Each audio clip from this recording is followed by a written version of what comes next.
Baik, berjumpa kembali di channel info kepegawaian. Nah, jadi kali ini kita akan membahas tentang aplikasi Simpek. Nah, jadi ini Simpek ini adalah aplikasi yang kita gunakan internal di Kabupaten Kepulauan Selayar. Nah, jadi di sini akan saya jelaskan mulai dari sedikit di tab identitas. Nah, di sini akan muncul identitas atau data utama atau data dasar dari ASN itu. Di sini yang perlu kita update itu adalah di bagian foto profil di sini. Nah, jadi di sini kita bisa memasukkan foto kita. Jadi itu foto formal. Oke, selanjutnya kita akan melangkah langsung di riwayat pendidikan. Nah, jadi untuk riwayat pendidikan,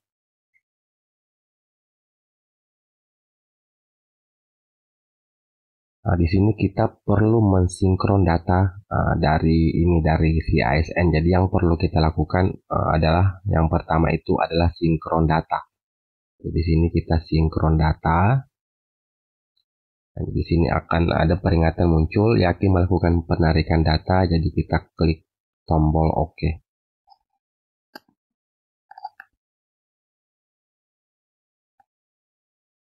Jadi ini prosesnya, ini proses tarik data dari si ASN BKN.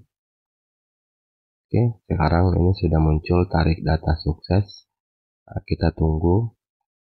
Nah, jadi ini ada yang awalnya ini sekolah dasar ini ditarik.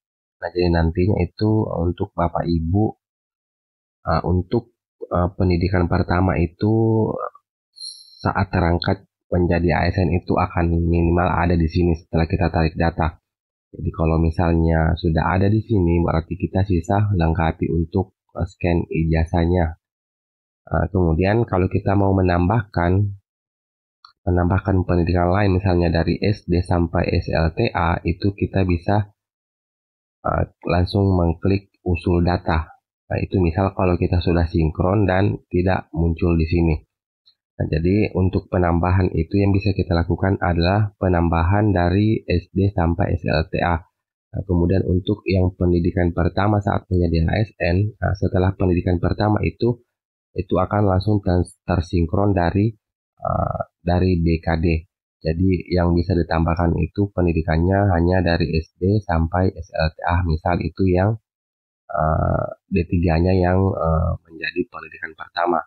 Nah, jadi misal S1-nya yang menjadi pendidikan pertama saat terangkat menjadi ASN berarti yang bisa diinput manual atau diusulkan oleh pribadi masing-masing itu berarti mulai dari sekolah dasar sampai di misalnya ada untuk D3-nya. Nah, itu kalau S1-nya yang jadi pendidikan pertama. Nah, jadi untuk usulnya itu kita bisa masuk di sini, usul data. Nah, jadi di sini kita tambahkan, misal di sini kita tambahkan untuk SD-nya, kita masukkan untuk tahun lulus SD. Di sini misal tahun lulusnya itu tahun 9 misalnya 98, kemudian di sini tanggal lulusnya berapa. Jadi ini bulannya, kemudian kita masukkan tanggalnya, kemudian tahunnya. Nah, oke, jadi di sini jenjang ada pilihan.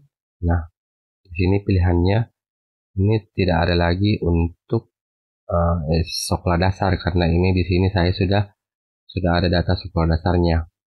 Nah, jadi kalau misalnya Bapak Ibu belum ada di sini terinput sekolah dasar, otomatis di sini untuk jenjangnya itu akan ada sekolah dasar. Nah, jadi ini saya contohkan saja SLTP kejuruan misalnya. Nah, di sini kita masukkan jurusannya apa, kemudian di sini asal sekolahnya siapa, kemudian untuk nomor jasa kita masukkan nomor jasa sesuai yang tertera di ijazah. Untuk kotanya masukkan kotanya ya, jadi di sini masukkan kota misalnya ijazahnya itu keluar di misalnya di Pariangan, berarti kita tetap masukkan Kepulauan Selayar. Nah, di sini penandatangan ijazah itu siapa yang bertanda tangan ijazah tersebut. Nah, jadi ini yang tadi yang saya masukkan ini yang pendidikan pertama. Jadi ini tidak, kalau misalnya di SD-nya. Nah, di SD-nya berarti ini kita tidak perlu centang. Misalnya kita terangkat misalnya di pendidikan S1, kalau kita input SD berarti ini kita tidak perlu centang.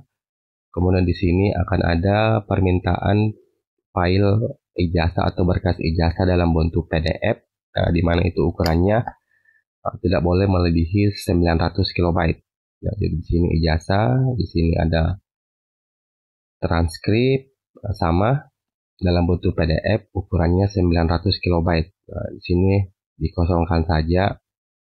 Nah, kemudian setelah ini semua terisi, itu kita tekan tombol simpan. Oke, jadi seperti itu untuk pengusulan tambah riwayat pendidikan. Nah, jadi misal tadi sewaktu kita menarik, waktu kita sinkron dengan si ASN dan pendidikan kita ada yang masuk di sini tetapi tidak ada untuk file scan-nya seperti ini. Saya contohkan di SD ini tidak ada file scan-nya. Nah, di sini kita bisa edit. Setelah kita edit, di sini itu akan muncul data yang sudah ditarik tadi. Nah, kita sisa lengkapi yang kurang. Jadi di sini misalnya saya pilih kepulauan, saya input kepulauan Selayar. Nah, di sini misal di sini yang tanda tangan tuh. Nah, di sini kan saya tidak centang karena yang pendidikan SD ini bukan pendidikan pertama saat terangkat PNS. Kemudian kita pilih di sini untuk berkas ijazahnya. Saya contohkan.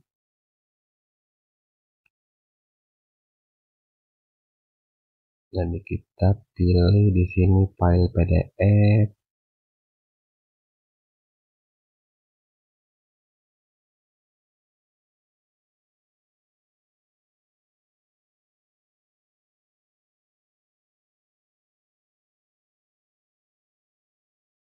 Jadi ini saya pilih yang sembarang saja karena hanya contoh. Jadi ini ukurannya ini 475. Jadi ini saya masukkan.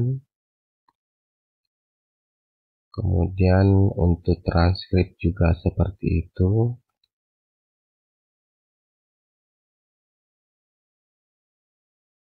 Nah, di sini saya kosongkan. Nah, kemudian itu setelah ada semua ini kita simpan. Nah, setelah kita simpan nanti itu akan muncul di sini. Jadi perubahan yang dilakukan itu tidak akan langsung berubah di sini. Nah, tapi dia akan masuk di daftar usul. Nah, jadi ini dia akan muncul di sini. Nah, setelah ini di-approve oleh tim approval di BKPSDM, selanjutnya itu akan muncul di sini. Akan muncul secara permanen di sini. Jadi semua perubahan data yang di sini itu akan masuk di daftar usul. Entah itu kita langsung mengusulkan data baru ataupun kita melakukan edit di bagian sini. Jadi mungkin seperti itu penjelasan dari riwayat pendidikan. Nah, jika masih ada pertanyaan silahkan tinggalkan komentar di bawah. Oke, jadi mungkin seperti itu. Sekian. Wassalamualaikum warahmatullahi wabarakatuh.